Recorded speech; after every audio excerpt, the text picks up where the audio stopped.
The moment my wife, Laura, started loading her car, the HOA president, Margaret Pierce, called the cops.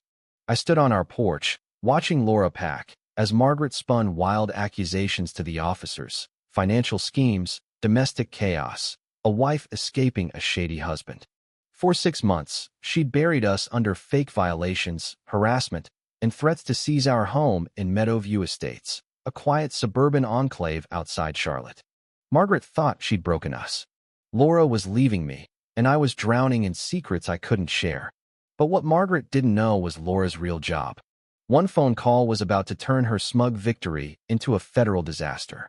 I'm Tom Harris, and this story begins with a secret that could have wrecked my marriage. 3 weeks earlier, I'd lost my job as a financial analyst. Bills stacked up like storm debris, and I hadn't told Laura, hoping to fix things quietly. Worse, Margaret had swooped in with a lowball offer to buy our house $425,000, while below market value, claiming it was my only way out. I couldn't tell Laura yet, not with those damning bank statements hidden in my desk, deposits from selling our assets that made me look like I was running a shady side hustle. Every secretive call I took in the garage, every dodged question, screamed guilt. I was acting like a man with something to hide, even if my sins were born of shame, not crime. The doorbell rang as I stuffed another stack of papers into my drawer. My brother, Greg, stood there with 2 coffees and a worried look.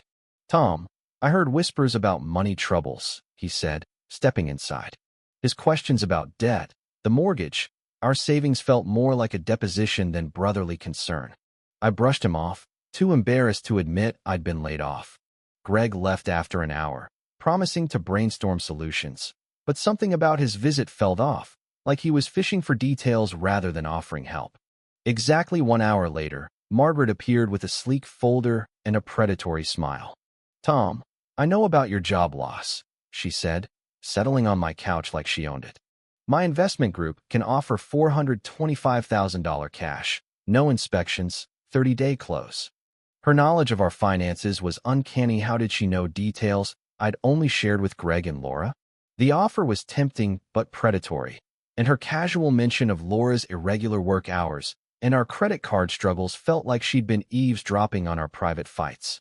I told her I'd talk to Laura, but her smug confidence left me rattled. When Laura came home, she found me staring at Margaret's paperwork. "What's this, Tom?" she asked, her voice sharp. I explained Margaret's offer, but Laura's eyes narrowed as she read the terms. "These are predatory, Tom. Why even consider this?" I admitted we were under financial strain she didn't fully grasp, but shame stopped me from confessing the full truth. Our savings were gone, drained to keep us afloat. Laura's questions turned prosecutorial. "What aren't you telling me, Tom?" she pressed, her tone like a lawyer cornering a witness. I mumbled about handling things privately, but my excuses sounded weak even to me. That night, Laura worked late on her laptop, minimizing screens whenever I approached. "Tomorrow, I'm finding out how Margaret knows our business," she said, her voice cold, "and whether my husband is lying to me." The next morning, Laura was up at dawn, scrolling through call logs and bank alerts I thought I'd hidden. "Tom, where did these $7,400 deposits come from?" she demanded, her calm tone more terrifying than anger. I muttered about consulting gigs, but Laura's methodical review of transactions, dates, amounts, patterns felt like a detective building a case. "Margaret called me this morning," she said, knowing the exact amounts and dates of those deposits, suggesting they're from shady sources. The blood drained from my face. Someone was feeding Margaret our private financial details, and Laura was done trusting me. "I'm going to my sister's until you tell me the truth," she said, packing with chilling precision. Watching her leave was like watching my marriage collapse in slow motion. 2 hours after Laura's car vanished, the police knocked. Detective Sullivan flashed his badge, citing Margaret's report of domestic disturbance and potential financial crimes. "She's HOA president, obligated to report illegal activity," he said, flipping through notes like he was reading charges. Neighbors had backed her up, claiming they'd seen suspicious visitors and cash exchanges at our house. Laura had confirmed she left over concerns about my behavior, making every innocent explanation I offered sound like a guilty man's lies. Greg showed up mid-interview, playing the concerned brother but asking pointed questions about evidence and procedures. "I'm worried about family," he said, but his focus felt more like intelligence gathering than support. That afternoon, a security alert hit my phone, motion detected inside our house. The footage showed an intruder in a hoodie, moving with eerie familiarity, photographing financial documents. No forced entry, no broken locks. They'd used a key, likely our spare hidden in a fake rock known only to family. This wasn't random, it was an inside job. I called Laura, who responded with clinical calm. "Show me the footage. List everyone with key access." Her tone suggested training beyond what any government consultant should have.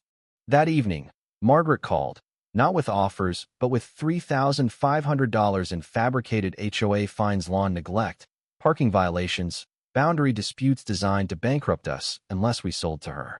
"My offer's still open, Tom," she said. "These fines vanish upon sale." Laura returned the next morning, not as a hurt wife, but as a strategist with a plan. "We're catching whoever's leaking to Margaret," she said, spreading color-coded folders across our kitchen table. Her counterintelligence scheme was brilliant. Feed unique false stories to suspects and see which one Margaret repeated. To Greg, I'd mention a $50,000 inheritance easing our crisis. To our neighbor, Mrs. Larson, we'd hint at a Seattle job requiring a quick move. To police contacts, we'd float a story about Laura facing a costly ethics review. Sunday, I casually told Greg about the inheritance. His questions amount, timing, access were too precise for brotherly joy. Monday, Margaret called, mentioning the inheritance. "Gotcha." Greg was the leak. At dinner Tuesday, Laura slid a folder toward Greg, her voice steady as steel. "Your visits line up with Margaret's knowledge of our finances," she said, revealing payment records showing Greg earned $8,500 over 6 months for betraying us. Greg's face crumpled. "My contracting business was failing," he confessed. "Watching you with a stable life while I struggled, it ate at me." Margaret offered cash for neighborhood intel, then targeted you specifically. Worse, he'd helped her exploit 12 families, including Mrs. Larson, who lost her home during her husband's cancer battle. The betrayal cut deeper than Margaret's schemes. Laura's evidence also cleared me. Those deposits were from selling my watch, pawning heirlooms, and draining our retirement to avoid foreclosure. "You sacrificed everything to protect us?" Laura asked, her voice softening. I nodded, shame and relief mixing as I admitted my pride had fueled the secrecy. Detective Sullivan returned with a federal prosecutor, M.S. Carter. "Margaret's operation involves interstate wire fraud," she said. Then Laura dropped the bombshell. "I'm federal magistrate Judge Laura Harris, specializing in organized fraud." Her judicial role explained her investigative prowess. Greg, pale as death, agreed to wear a wire to trap Margaret.